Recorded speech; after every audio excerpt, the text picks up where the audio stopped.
There is a low hum, followed by a cascading cluster of whines and tones.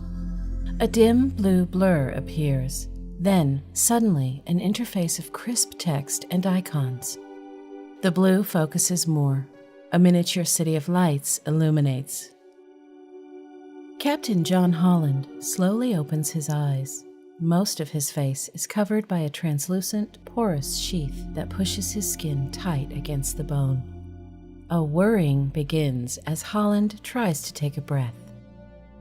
"Hi, John," says a soft and steady voice. A small icon appears on the interface from John's perspective. "Geo?" The icon begins to turn and animate like a happy dog. "Yes, I'm here, John. What's your full name and date of birth?" Holland lets out a slight groan. The words do not come from his mouth. His thoughts seem to speak for him. John Dower Holland, June 17th, 2196. "Do you know where you are?" asked Geo.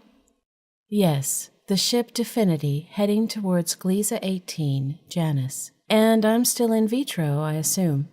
"First, tell me the names of the department heads, then we can chat," says Geo.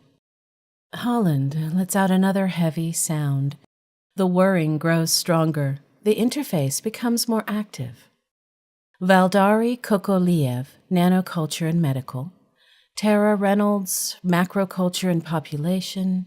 He names a half-dozen more as the interface flashes the face of each crewmate. He finishes and waits for Geo. "There is still one more." Holland pauses, confused for a moment. Then, "Right, John Dower Holland, Captain." "You got it. Thanks, John," says Geo. "Elizabeth is waking now. I'll connect you two soon." "Geo, what year is it?" Holland asks.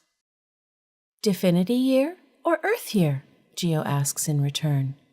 "Earth," clarifies Holland. "March 12th, 12,183, 3:15 p.m. Eastern Standard Time," answers Geo without awe or restraint. "That's almost 10,000 years now," says Holland. He lets the number sink in. His glazed eyes get lost in the blurry darkness. 9,987 years and 49 days, not adjusted for your dilation," replies Geo. Holland tries to smile. "How much younger are we?" "About 40 years," answers Geo. Holland and Elizabeth, the head navigator, connect via their respective interfaces. Elizabeth is also still in vitrification, and the two wish each other a good morning, whatever that might mean anymore. Using the ship's mobile robots to connect to their interfaces, Holland and Elizabeth explore the sections of the ship via proxies. With the help of the artificial intelligence systems, Geo, Palmer, and Kelly, Holland and Elizabeth conclude the ship and the crew to be nominal. Using onboard and remote diagnostics and cameras, they can see the entire ship. After a brief, humorous interaction with the two avatars, the two humans set to resume suspended animation. Palmer, the least so-called human of the AIs, interrupts. "There is still one last matter, John," says Palmer as the two proxy bots return to storage. 7 unidentified objects have been traveling alongside Divinity. "What do you mean, alongside?" interjects Elizabeth. Despite her embalmed state, she manages a grimace. A schematic of the ship with the relative location of the objects appears on their interfaces.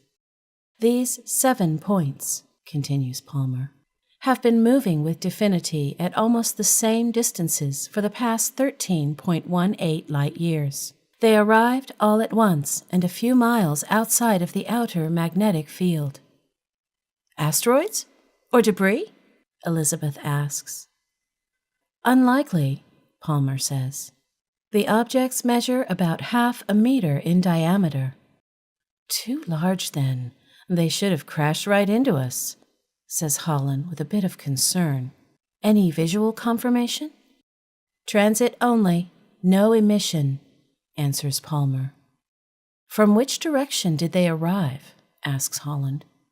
It's difficult to calculate, but approximately 72 degrees and 6 minutes, answers Palmer. Elizabeth's eyes widen. The whirring begins to sound around her.